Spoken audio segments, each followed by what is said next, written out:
बिस्मिल्लाहिर्रहमानिर्रहीम। नाजरीन, hit story के साथ मैं हूं शमशाद मांगट। नाजरीन, आप जानते हैं कि कैपिटल डेवलपमेंट अथॉरिटी का काम शहर के तरक्याती काम करना है, लेकिन कैपिटल डेवलपमेंट अथॉरिटी जो है दरअसल करप्शन डेवलपमेंट अथॉरिटी बन चुकी है। वहाँ पे नित नई करप्शन की वारदातें होती हैं। ख़ास तौर पे लैंड डायरेक्टरेट जो है वो करप्शन का गढ़ है। हाल ही में एक नई वारदात वहाँ पे सामने आई। D13 के 7 प्लाट जो हैं वो जालसाजी से अलाट किए गए हैं और जो तहकीकाती कमेटी चेयरमैन के हुक्म पे बनाई गई थी उसने इस बात की तस्दीक की है कि 7 प्लाट जो हैं वो जाली दावों के साथ जो हैं वो अलाट किए गए और उनके ऊपर जो दस्तखत हैं वो डिप्टी कमिश्नर CDA शोबिया तूर के हैं। आया वो जाली हैं या असली हैं, इसका फैसला तो बाद में होगा, लेकिन ये तस्दीक नहीं हो सकी कि वो दस्तखत जाली हैं। लेकिन चेयरमैन CDA की तरफ से ये कहा गया है कि इसमें जो किरदार भी हैं उनको सामने लाया जाएगा और करार वाकई सजा दी जाएगी। लेकिन जाहिर है CDA के लोगों की मिली भगत के बगैर ये वारदात हो नहीं सकती थी और सारा दिन लैंड माफिया जो है वो वहाँ पे मौजूद होता है और CDA के अहलकारों के साथ मिलकर ये वारदातें होती हैं। उससे पहले 2 प्लाट जो हैं वो नैब ने भी ये एक D13 में ही एक केस पकड़ा था और उसकी इंक्वायरी अब भी नैब में जारी है। और नाजरीन, आपको ये भी बताता चलूं कि 7 प्लाट ये जो अलाट किए गए, इसमें जो अलाटीज ने दावे किए थे कि उनके पास मुतबादल ज़मीन है वो बिल्कुल जाली थे। उनके पास कोई ज़मीन नहीं थी, लेकिन वो CDA से 7 कीमती प्लाट जिनकी मालियत करोड़ों रुपए बताई जा रही है वो हासिल करने में कामयाब हो गए। और सबसे अहम बात यह है कि 2 कीमती प्लाट ट्रांसफर भी हुए जाली दस्तखतों के साथ। अब देखना यह है कि जाली दस्तखत करने वाले या असली दस्तखत करने वाले ये CDA के अपने लोग हैं या बाहर से आने वाले जो अलाटीज आते हैं, जालसाज आते हैं, जो माफिया के लोग हैं वो ये जाली दस्तखत करते हैं।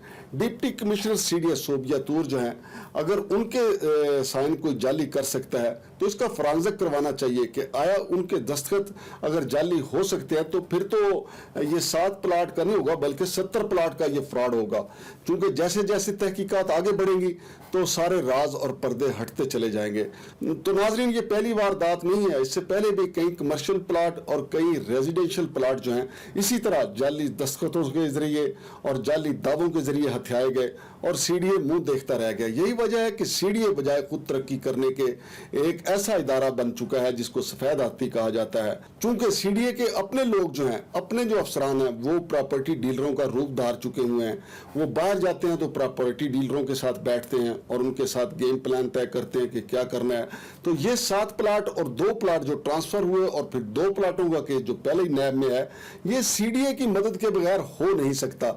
अब ये एक चैलेंज है चेयरमैन CDA जनाब आमिर अहमद अली के लिए, वो किस तरह इन सारे चेहरों को बेनकाब करते हैं। इनके चेहरों पे जो करप्शन का नकाब चढ़ा हुआ है, बज़ाहिर वो CDA के मुलाजिम हैं लेकिन काम वो लैंड माफिया के लिए करते हैं। अब ये जिम्मेदारी चेयरमैन CDA की है कि इन सब को बीच चुराहे बेनकाब करें और बताएं कि ये वो काली बेड़े हैं CDA की जो लैंड माफिया के साथ मिली हुई हैं और कौमी खजाने को दोनों हाथों से चाट रही हैं। देखें, CDA में ये काम करने की तनख्वाह लेते हैं और बाहर की वारदातों की ये रिश्वत लेते हैं।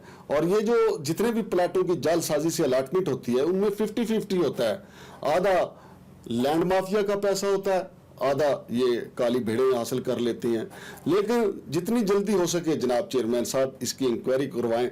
बुनियादी वजह यह है कि इदारे के सरबराह तो आप हैं, बात तो आप पे आएगी अगर ये सारी काली भेड़ें सामने ना आई। तो नाजरीन, तहकीकाती कमेटी ने ये बयान दे दिया है कि 7 जो प्लाट अलाट हुए और 2 ट्रांसफर हुए वो जालसाजी के साथ हुए हैं। लेकिन अब सिर्फ एक काम बाकी है कि ये निशानदही करना कि इस वारदात में CDA के कितने लोग मुलव्वस हैं और बाहर से जो लोग मुलव्वस हैं लैंड माफिया के, कौन सी काली भेड़ें बाहर की हैं और कौन सी काली भेड़ें अंदर की हैं, अब उनके नाम आना बाकी हैं। जो ही चेयरमैन ऑफिस से इनके नामों को ऐलान होगा इंशाल्लाह हम आपको वो भी बताएंगे, बल्कि हम कोशिश करेंगे कि इनके नाम दबाए ना जा सके इन काली भेड़ों के, वो भी आपको बताएं। शमशाद मांगट को इजाज़त दीजिए। अल्लाह हाफिज़।